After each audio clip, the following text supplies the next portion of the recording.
My name is Leighton Luckey. I'm a senior experienced design consultant with Slalom Consulting here in Dallas, and I love service design. I've done it for the past several years, learning more about it and getting more integrated with my workflows. And I come from kind of a product design background mainly. Prior to that, I started out in game design, actually building educational games, and then transitioned those design skills into UX, UI, into product work, and now into service design. So I am by no means claiming to be an expert or anything like that. I'm just someone who has been using it daily, has integrated it into my workflows, and so have my coworkers and peers. And so this is kind of a culmination of all of our learnings on that practical application. So my goal in this presentation is to show the power of AI by exploring a problem space that we know nothing about, navigating a business that we've never worked in, understand people that we've never met, document services we've never experienced, find opportunities that we've never considered, and just see how AI can enable us to do all of those things, to do the impossible. And before we dive straight into the practical applications, I feel like it is worth acknowledging the artificial elephant in the room with sort of the prevalence of AI right now, and a lot of the fears and concerns that we're seeing, particularly around AI coming for people's jobs, how it's going to affect us and impact us. And I don't want to necessarily downplay or minimize that. That's very valid. We do have a lot of concerns around AI, particularly around, like I mentioned, job displacement, general fear of misuse around it, the difficulty in understanding what's actually happening in it. How will it affect our society? How will it affect our cultures? Is it going to fundamentally change everything? And my opinion is that to some extent, all of these things are true. There will be job displacement. There will be misuse. It is difficult to understand the deeper and deeper you go into it, and it will fundamentally change how we work and interact in our general society. But I do take some comfort in knowing that this is not the first time that this has happened. In fact, we've seen this before. We saw this with the internet, fears around how it was going to replace people's jobs. It's going to be misused, which it most certainly has. It's difficult to understand. Is it a series of tubes? How does it work? And it has fundamentally changed our society, how we interact with each other, how we get our news and entertainment. And it's been a global factor in how our societies become more globalized. And I guess the main thing that I take away from that is that we're okay. We generally like the internet. We wouldn't go back to pre-internet times for most of us. And the society and everyone has adapted and continued on with that. And we've seen this before. We saw this, in fact, with the printing press. We saw this similar fears of misuse. Anyone could print any ideology and just share it, with the masses. That could be incredibly dangerous. You could kick off a reformation that way or something. It's fundamentally going to change our society. And yes, it brought literacy to the world and has enabled us to share that knowledge and everyone to learn from it. We saw very similar things even about the written language. Plato famously had fears around how reading and writing was going to affect people's memories. He thought, if everyone is just simply seeing the words written down and repeating them, they're not really going to understand the words. In fact, they're not going to be able to remember anything if it's already there for them and all they have to do is read it. And to an extent, he was correct. In fact, illiterate people have better memories than literate people. But I think for the vast majority of us, we would not give up our literacy to gain a bit of memory. In fact, we would not give up the benefits of any of these technologies to go back to the pre-technology era. So my main point here is that this has happened before. We have seen it. It could be different this time, but in general, a new technology comes along, it's adapted as a tool into the society, and we adapt with it. In fact, I love this quote about that. Technology is only a facilitator. Society changes, and that change creates new needs. That's why the technology is brought in. The only way to stop the technology would be to reverse the changes in a society. Printing did not create the Protestant Reformation. The ideas and the will to spread them is what created the printing press. The Chinese bureaucrats and the Buddhist monks were not created by paper. Paper was created for them. And in a very similar vein, today, our society has created AI to deal with the incredible amounts of data, increasingly complex systems and services that we have, increasingly complex users, user bases, diverse users, and all of the use cases that come with them. We live in an increasingly complex society, and AI is the tool that we have brought about to address that. And if we continue to look at history, we'll see that as these technologies come, these fundamental paradigm-shifting technologies, they don't go away. They're here to stay in some form or fashion. And so I think the exciting thing is, as we continue to explore AI, this is a great time to be jumping into it at this kind of fundamental shifting point. Maybe if you're listening, you were too young for the advent of the internet, and how just as a society, there's the before the internet and after the internet time. I don't think any of you listening could relate that to the printing press, but there was certainly a before, when books were widely available and literacy was common, and after. But you are around, if you're listening to this right now, to the AI shift of before AI and after AI. So I think for us as designers, as service designers, it's an exciting time where we have the opportunity to ride the wave instead of getting run over by it. So this is just a warning, and I want to make this abundantly clear that the following practical application, sort of storytelling narrative, is just an example of what you technically can do. It's very much going to be a when all you have is a hammer, everything looks like a nail kind of situation. But in reality, we have a lot of tools. AI is one of those. It's going to be a new tool in our toolbox, and there will be appropriate times to use it and inappropriate times to use it, just like any tool. So you probably should not literally go repeat this, but you could. And actually, it's very fun. So if you want to do it as more of an experiment and push it to the limits, I do recommend that. I enjoyed putting this presentation together. So when I was thinking about how I wanted to showcase some of these applications, I thought it would be fun from a design, scenario, and service design perspective to pick a non-digital environment. And so looking at some of these examples that we've already talked about, our scenario for this example will be that it is 1470 in Germany. And in fact, we are running a paper mill. The recent invention of the printing press is spurring on rapid development and demand for paper.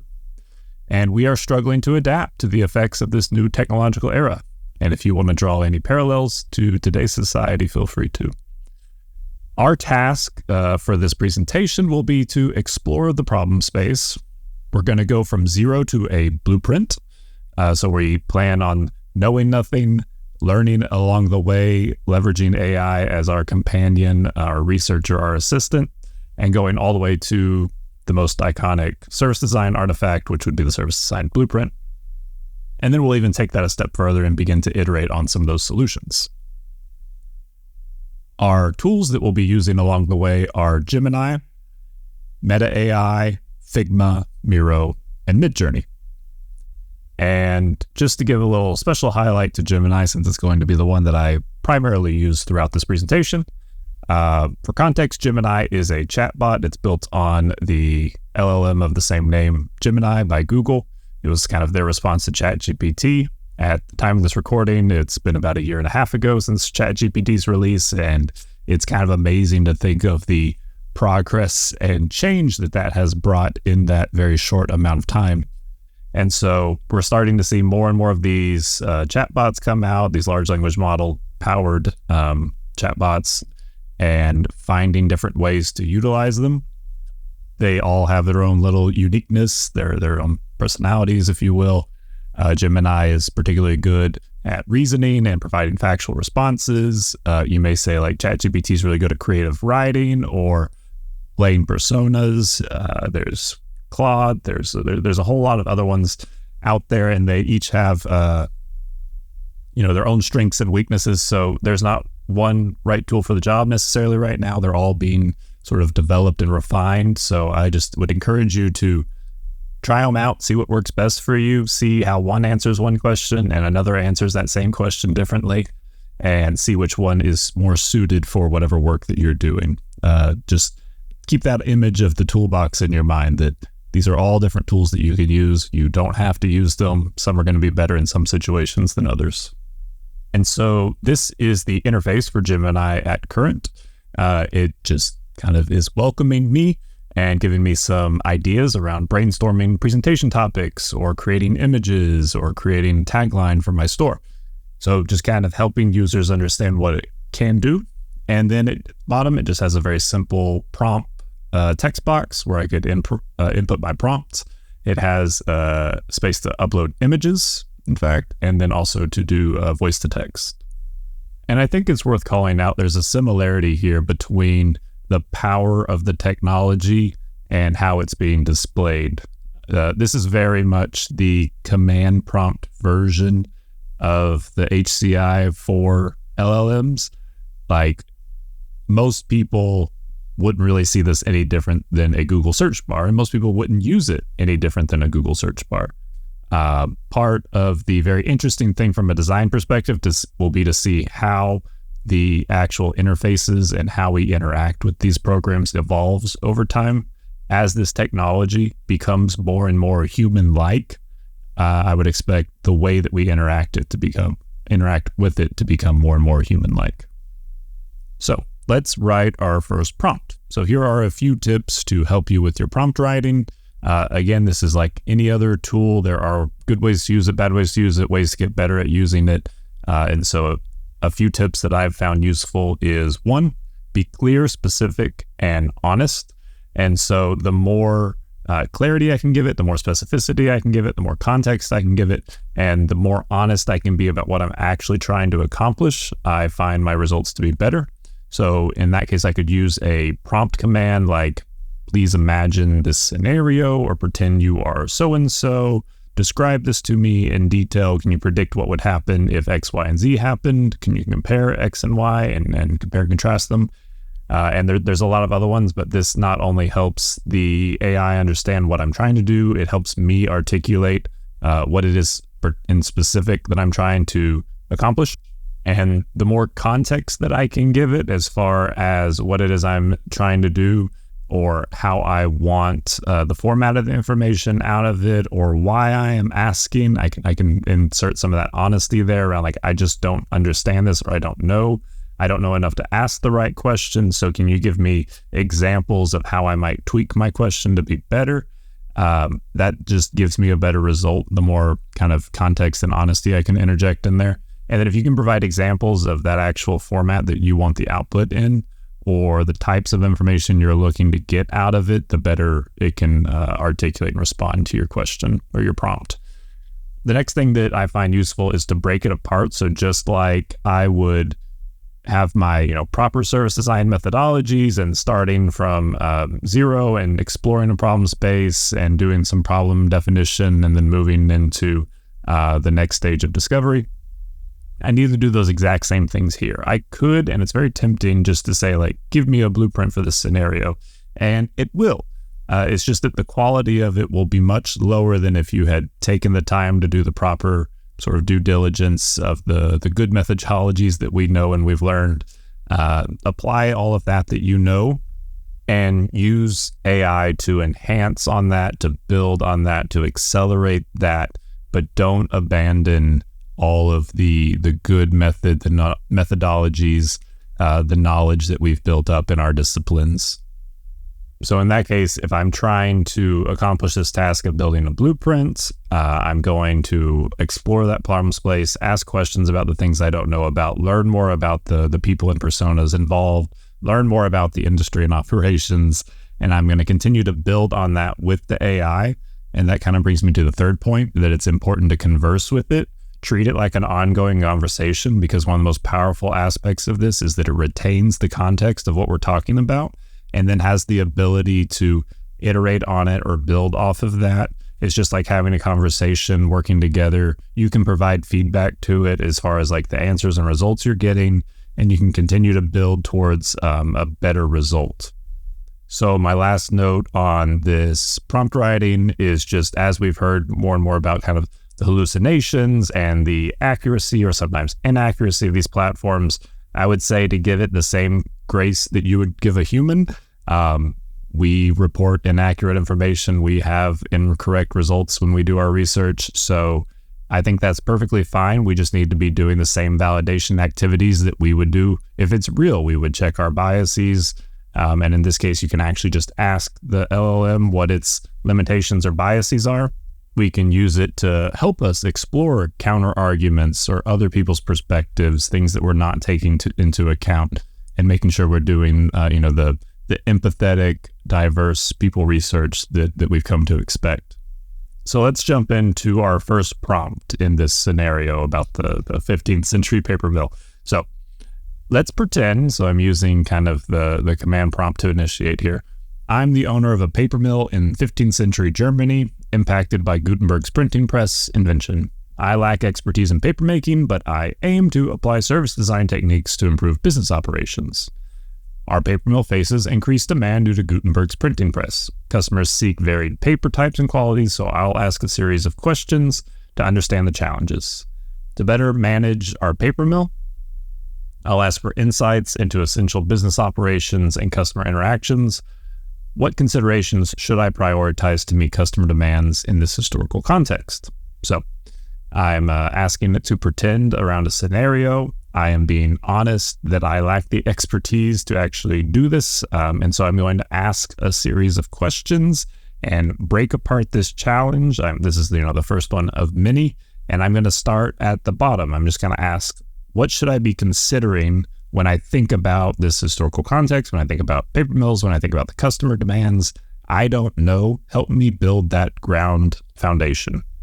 And so here we'll see its response. So you can see that I input that prompt into it, and then it responds with, here are some key considerations to prioritize to meet customer demands in your 15th century paper mill, et cetera, et cetera. So it gives me some really great things to consider, specifically around, I need to understand the customer needs.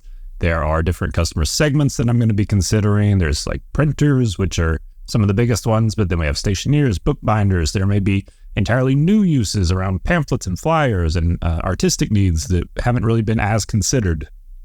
We're going to need to optimize production for the variety and the different paper grades and qualities that are going to come along with the new printing press invention and how it absorbs ink, maybe differently than the paper and vellum used for scribes. There are service design considerations around lead times and the actual production, communicating with the customers. What kind of sample packs are we going to be able to provide them? What do our relationships look like with them? There will be market dynamics that we need to adapt to as the supply chain changes and the demand is rapidly increasing. And what does that look like for our pricing strategy? How are we going to change, or are we going to offer bulk discounts maybe to high volume customers? And these are all excellent points. If I was, say, onboarding with a new client that was running a paper mill, these are all things that I would want to explore in depth. Any one of these could take me down a significant research rabbit hole. And so for the purposes of this presentation, we're going to focus kind of our initial limit on exploration to customer segmentation with a focus on printers. So, as just another reminder, this is a tool. All tools can be used poorly. They can be used with skill. We are still all learning how to use these because they are only a little over a year old, and it will continue to change and develop. And so I would encourage anyone who's doing this just to give it a try. I think that's the biggest thing right now, is to just kind of dive into it, see what you can, what you can't do, what is and isn't working, and finding these early applications of the technology to our kind of day-to-day work. It's not something that is coming to replace us. It's something that we are going to work with. It's going to be another tool in the toolbox. It doesn't replace all of our collaboration, our interviews, our validation activities, but it can most certainly enhance them. It can help us process the data faster. It can help summarize interviews. It can help draw conclusions and different vectors between the information. It can help us do validation. It can help us look at different perspectives. It's very valuable, but it doesn't necessarily replace what we know to do. And also for all the designers and service designers listening to this, I think that it's great for us. We have an inherent need to be able to ask the right questions to find out the information to better enhance customer experience or operation experience, internal experiences, backstage experiences. So all of that design thinking and question asking and thinking out of the box that's kind of inherent in a lot of the work that we do is very applicable to writing better prompts and working with the AI as an assistant to get better information. So I don't think necessarily your job is at risk of being replaced by AI, but it is at risk of being replaced by someone with your same skill set who can also leverage AI. Let's dive into customer segmentation. So the next prompt I'm going to give it is, let's continue this. We're going to just know that it knows what we were talking about and build off it. So I want to expand on the customer segmentation now. Printers are likely to be our biggest customer. Can you tell me more about what kind of customer personas I might expect to see in the printers? I'm also not as familiar with this era, so again, I'm being honest. I don't know what I don't know. And the customer needs, so please help me by providing details around what these customer printing personas need and what some of their greatest pain points might be. And so it responds, absolutely, here's a breakdown of your potential personas, and it gives me a handful of personas that I can begin to work with. It gives me the established printer, the innovative printer, the budget-conscious printer, and it gives me kind of a description and some of their needs, some of those pain points like I asked for, and how they're different between each of those personas. And then it even throws in some additional considerations. It talks about the geography and how the location, if we're in a university town versus a commercial district, that may impact the types of paper and the needs of the customers. Or are there religious considerations around Reformation movements, which, again, it's being historically accurate. This is the kickoff of the Protestant Reformation, caused by the printing press in a way. So we're seeing pamphlets that were not going around before, flyers that were not as popular prior to having something that could mass produce those so easily. So that's a very valid and good job on its part retaining our historical kind of context for this scenario. So I think for this example, what we're going to do is we're going to go forward with the established printer, and we're going to dive a little deeper into it. So here you can see my prompt was, let's go back to the service design work. And here's persona 1 for a reminder. That's because I got into a complete side argument with Gemini about its capabilities on being able to see images and process that. A lot of this technology is still, in progress and changing, or it can do something that it says it can't do in this case. But I simply have to kind of get it back on track because it remembers all the context of the conversation that we've been having. And again, that's incredibly powerful. So I do copy and paste back in that printer persona that we had. And I say, okay, let's generate a more robust persona. And so what I'm doing here is I have a Figma template for a persona that I would like to kind of fill out to make this persona a little more real. And all I'm going to do is I'm going to say, here's the type of information that I'm going to need. I give it, name, age, occupation, all of the fields in that template that I have, motivation, goals, frustrations. And I can even be as specific as saying, like, I need a quote, but I need you to keep it to 15 words or less that kind of summarizes how this persona feels about being a customer of ours. And so here we can see the results of that. So it gave me the results back, and I just began plugging that information in. So we now know that our established printer's name is Wilhelm Schmidt. He's 45, a master printer, works full time, he's located in Germany. Gave us the quote like I asked so that it would fit nicely into our nice little template. Consistent paper, on-time deliveries, that's the supplier I need. That sounds pretty good. It gives us sort of his values, his goals, things that frustrate him. And so in this case, the goals and frustrations it gave me were great. It's just that they were too long to fit into this template. So I simply had to ask, hey, for the goals and frustrations, those are great, but can you make it a little more succinct? And it gave me back more succinct bullet points that fit in, and that's what you see there.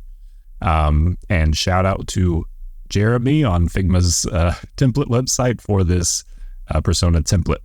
I also used Meta AI here to generate the image. So for that, I just copy and pasted in that persona outline that we had already generated. And I said, what does this person look like?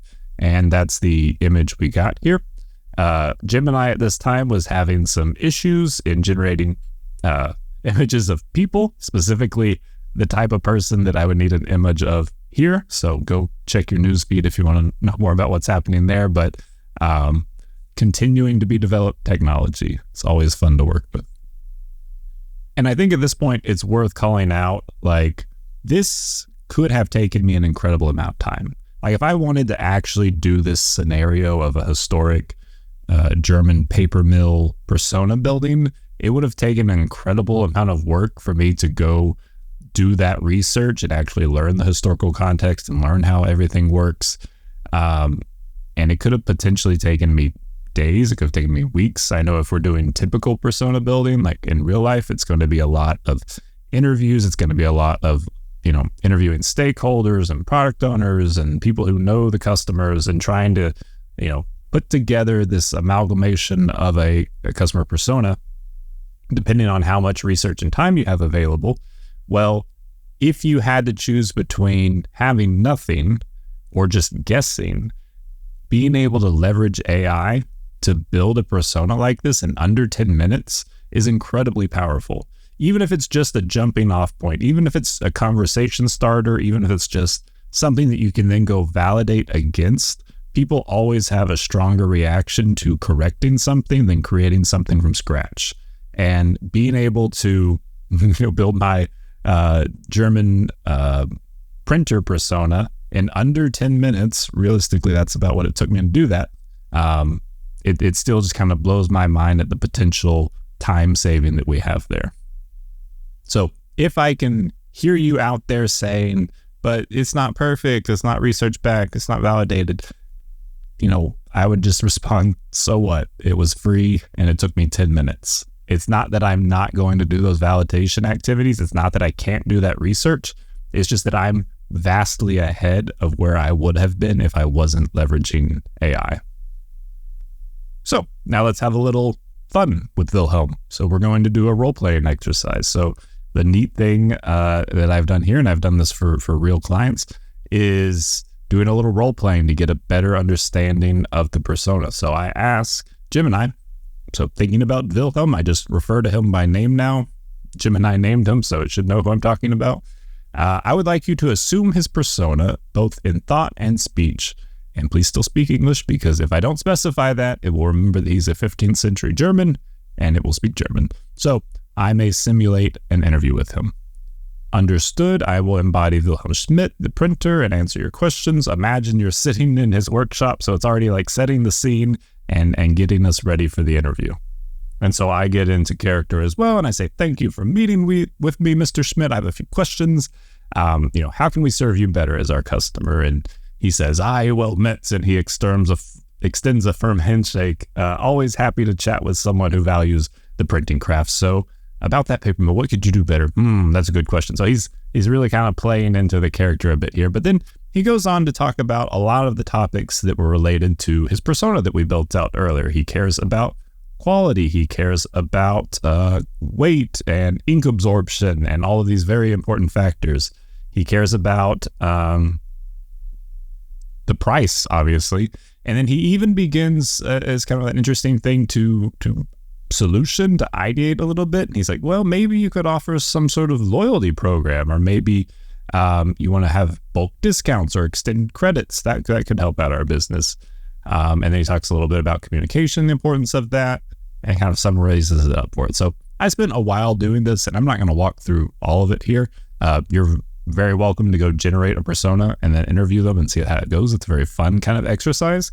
But I continued to do it, just kind of test it out and see what his responses would be. And he continued to stay in character, give me very accurate responses to my questions, and was just kind of, I think, also helping the language model build out this character and understand more and more how it would answer these questions that then kind of become surfaced again as we talk about pain points down the road.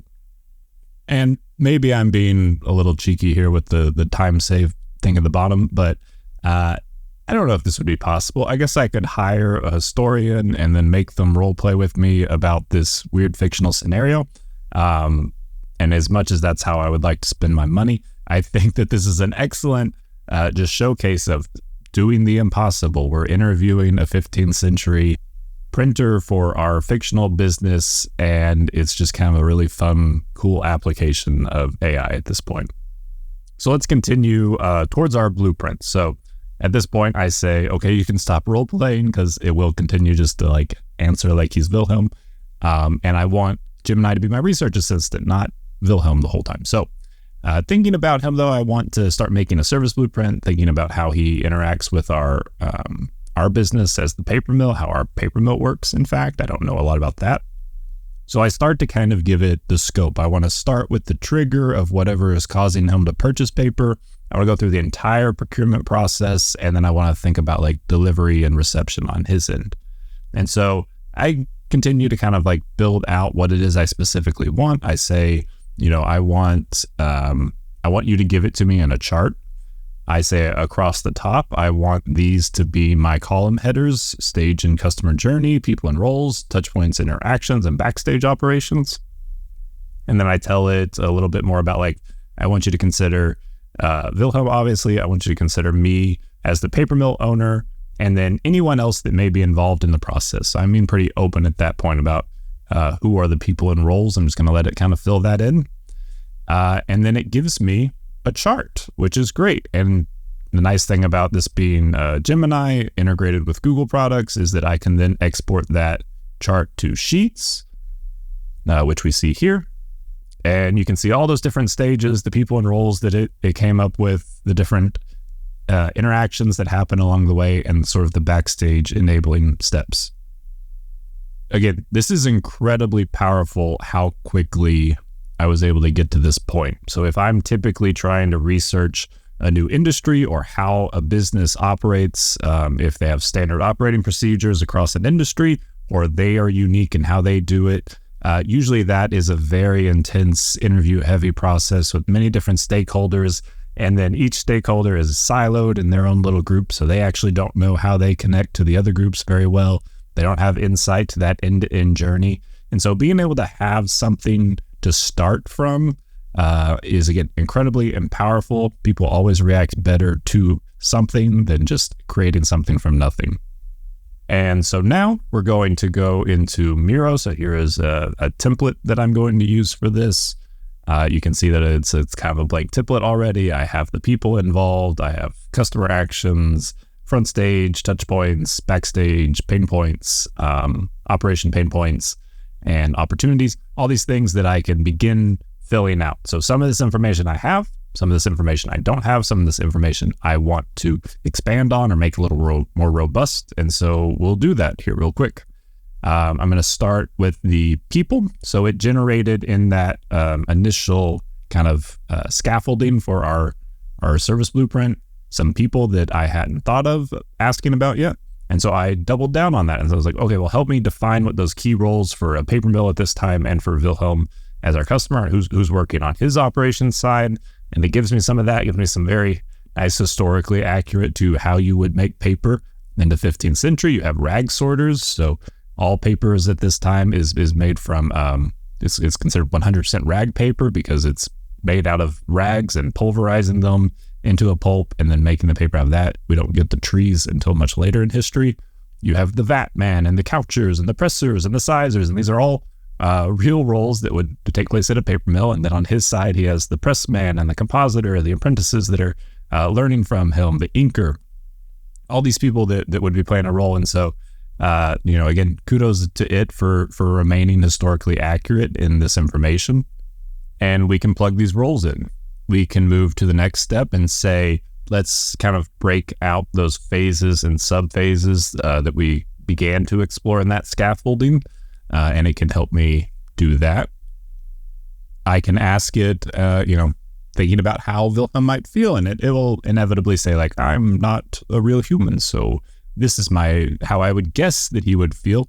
And that's good enough for this. You were already embodying his persona, and I interviewed you. Feels pretty accurate, so I'm okay with estimating the feelings right now. Again, properly, we'd be doing actual validation and our actual research goals at the end of this, but we would, for now, say like, this is an excellent starting point. We can continue and say, let's talk about pain points. So there were some frustrations that we outlined in his persona. How might those kind of manifest along this journey that we've built out already in those pain points, and at what stages in the journey would we see those? And I can also begin asking about, from our own operational experience, what are the pain points that we would be experiencing on the paper mill side, maybe due to the increased demand of his paper or his printing shop. And then we can build on that. We can say, hey, based on these pain points, based on these frustrations, both for us and for Wilhelm, what are some of the opportunities that we might want to start looking at to address those issues? And so this is where we're beginning our kind of solution ideation, potential discovery, and saying like, oh, well, maybe you want to standardize the paper options, or maybe you want to provide more communication, because he mentioned that was important to him, about status updates of his orders, or maybe different quality control measures. Maybe you want to do sample matching so that you have more consistency with paper. So great opportunities identified there. And then honestly, at this point, I'm just being a little lazy. I'm saying like, okay, well, if just testing the technology. Remember the service blueprint that you had generated and the stages in that? Help me kind of match those opportunities to the corresponding points in that journey. And then I can say, okay, here's the people at this point. Here are the opportunities that would impact this stage in the journey. And I can get better clarity into how those opportunities fit into the overall journey. And then very quickly, we have the current state service blueprint for our paper mill and for Wilhelm as a customer purchasing paper from us. So again, this is, amazing to me that we were able to get to this level of fidelity in a scenario that none of us have lived in, that is entirely fictional, but rooted in history. And, again, I'm just kind of blown away at how easy and fast this was. And so, again, if you're saying it's not perfect, it's not validated, that's fine. It was free, and it took me about 2 hours. Again, the power of this right now is to get to something very quickly that would have traditionally taken us significantly longer, if even possible, to do. So let's not stop there. We can dive into those opportunities a little more and begin our solution iteration phase. So as we look at the problem that we know he needs quality, timely deliveries of paper, one of the opportunities that was identified was delivery options. So maybe we want to explore the possibility of offering delivery options to Wilhelm's printing shop. This could save him time on and effort spent on pickup. So for our current service blueprint, at the end of it, he comes to our paper mill and picks up his product. We may want to consider, due to the increased demand, or if we're offering these bulk discounts and things, how we get the paper to him easier. So it begins giving me some, great potential solutions for that. Maybe we want to do horse-drawn cart delivery to his shop. Maybe we want to partner with existing delivery services and we can, attach our paper to their current transportation. Maybe we want to have a joint investment in a covered wagon. We want to go in on a wagon together so that it's easier to get paper back and forth. Packaging communications gives us some great aspects. And at this point, I remembered, we are a paper mill, which means that we are a mill and we were likely located on a river and we're using hydropower to turn the mill. The river could potentially open up some new options for us. So I just kind of interject, by the way, we're on the Rhine. And how would that impact our options, the fact that we have waterway access? And it adapts its answers appropriately. It's like, if you're on the river, maybe barge delivery would be an interesting option. Maybe you want to do riverbank pickup instead of like full end-to-end delivery. Maybe you need to combine the horse-drawn carts with the barge in some way. And if you are going to do barge, maybe you want to have some considerations, which I love the additional considerations. Seasonality is going to affect and how the weather and how the river is behaving, and then also how you're getting the product on and off and handling all of it is going to be extra consideration, because you don't want to deliver a bunch of wet paper. And so all of these are great. And again, we're kind of at one of those crossroads like earlier where there's just like an infinite number of rabbit holes that we could go down. We could continue to do research. We could explore those solutions a little more. We could do ideation on them. We could do some more persona generation to like say like, okay, well, this works great for Wilhelm, but we want to have like a more comprehensive customer base. So let's also do the same thing for our innovative printer, our budget conscious printer, and see how they feel about a barge solution, if that's, what we want to go with. Maybe we want to learn more about the historic shipping routes. We want to like really center this scenario example in history and talk more about how movement up and down the Rhine actually happened. What are the sizes and travel times of the barges? I don't know anything about barges. What are those seasonal issues that we want to consider? And just continue to learn more and more and do more and more research. And if we had actual data on the production paper orders, his typical orders, we could do some, really cool database delivery optimization around his schedules and our production cadence. And we can make sure that we're producing, maybe there's a seasonality to his orders that we need to consider, or maybe it's every so often he has these massive orders that we need to be prepared to handle when they come in. So if we had that historic data, we could analyze it and learn what those patterns are and kind of optimize our production schedule against his. And this is very much an application of AI today that a lot of businesses are leveraging. So that is something that any production-based company is certainly looking at right now. And while all of those are great, I think a fun example of what we could do is say, let's say we want the barge. We think like a horse-drawn barge combo is the way to go. But maybe we want some funding, like kind of like that cart example. We want him to go in on us with us for the barge, but he's going to need a little convincing. So we could use some storyboarding techniques in this scenario to show him what that actually could be. So for storyboarding, we're going to show, a series of images with the actions that are happening under it. And we could build out, if we're building an animation, or we want to build like a video shot commercial or something, this would be kind of the first stage in visualizing what that possibility is. And so for this, we're going to leverage Midjourney for those visualizations.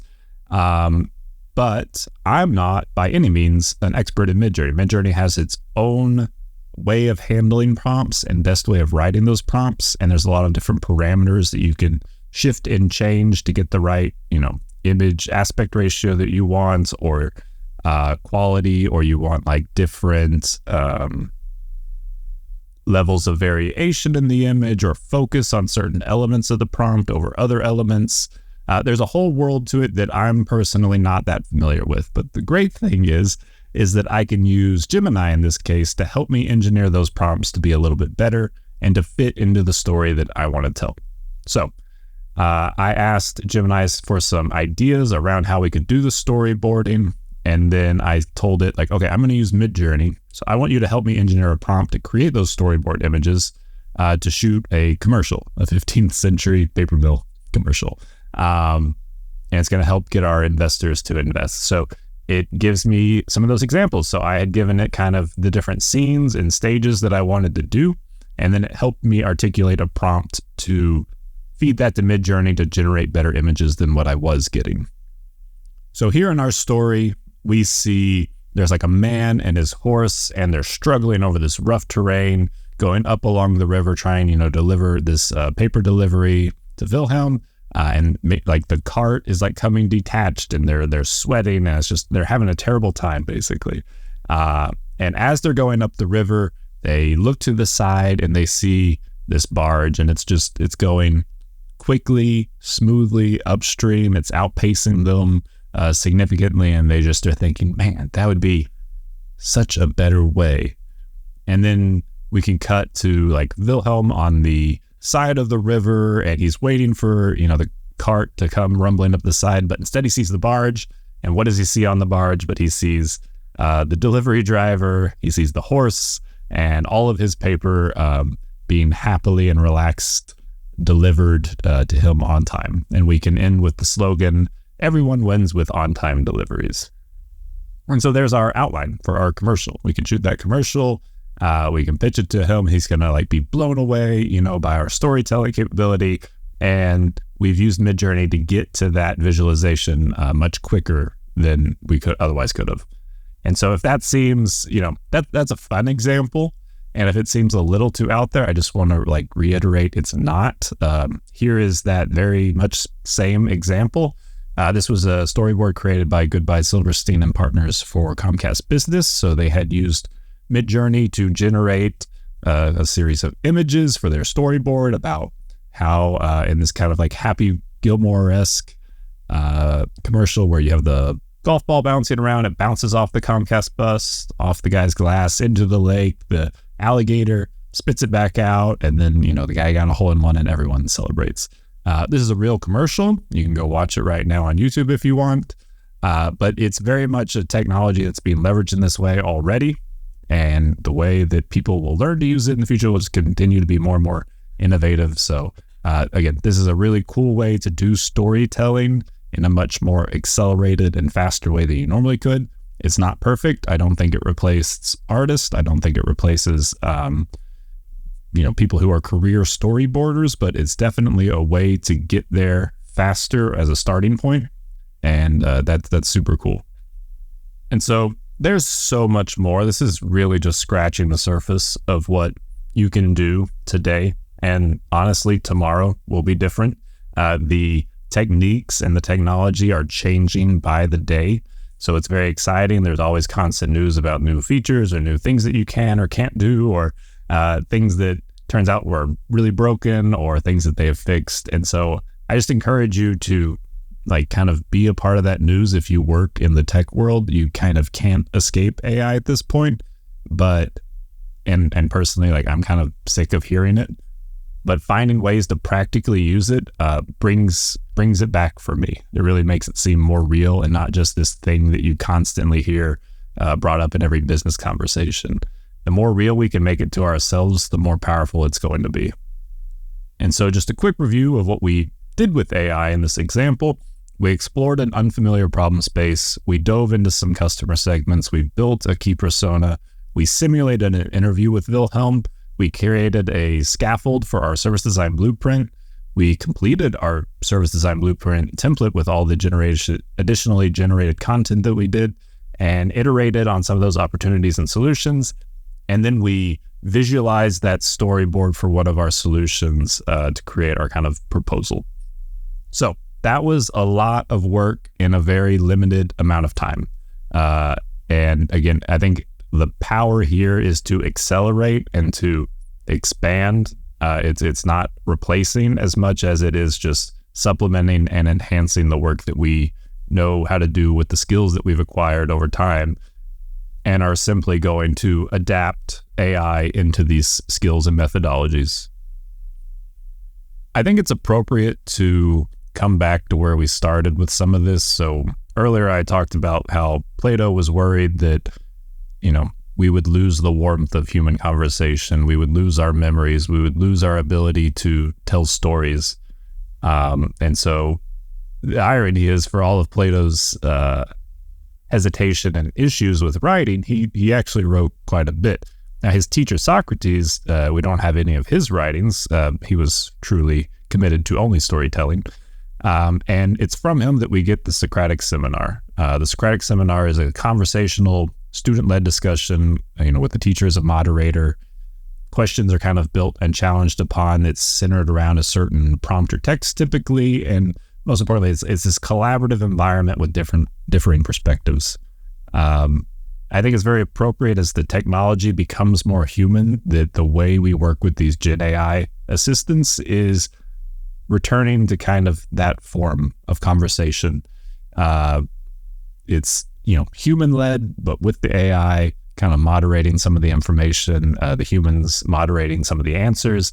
You have the questions that you can build, you can challenge on them, you can center around a certain theme or prompt or text like we did in our paper mill scenario.